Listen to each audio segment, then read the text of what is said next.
We've been experimenting a lot in the virtual reality space. In fact, we were the first league to live stream an actual game in virtual reality, the opening game for the Warriors with the ring ceremony.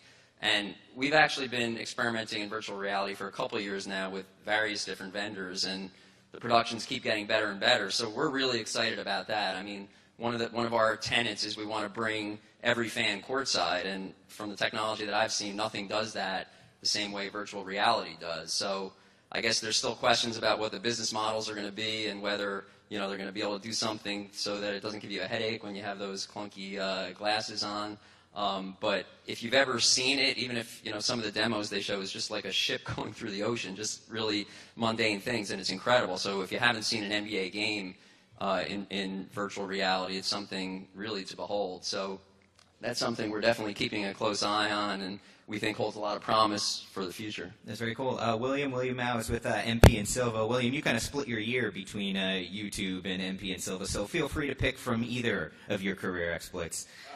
In terms of something you tried this year that you're proud of.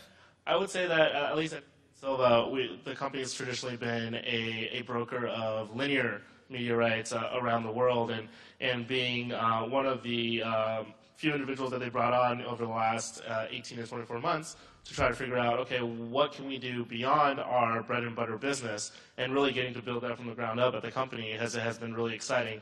I call it being the lighthouse keeper, or the lighthouse for a fishery that's only been fishing in one area for a long time, and they see this tidal wave coming out 40 miles out, and my job is to keep waving my hands and saying, look, there's things coming.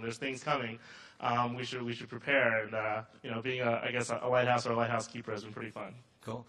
Sandy, been an exciting year for you guys at One World Sports with various different properties coming on board, but was there anything in particular you guys tried this year that you were particularly interested in? We carry a multitude of international sports, from the KHL to Chelsea, Arsenal, Bayern Munich, to the Asian Football Confederation, the Chinese Basketball Association, and then here domestically, the NASL, the New York Cosmos. And one of the things we did with the AFC back last January is we created a microsite around the AFC Cup, the AFC Championship, which happens every 4 years, and live streamed it up in Canada. And we were actually we couldn't live stream it here because we operated, as Chris Bedwalker was talking about, we're an authenticated model, but we did it up in Canada, and we're actually very pleasantly surprised at the number of people that actually got onto the site and watched all the games. Clark, I don't know what you're going to pick from, because you guys did so much cool stuff with Fox Sports 1 this year, but what were you particularly proud of?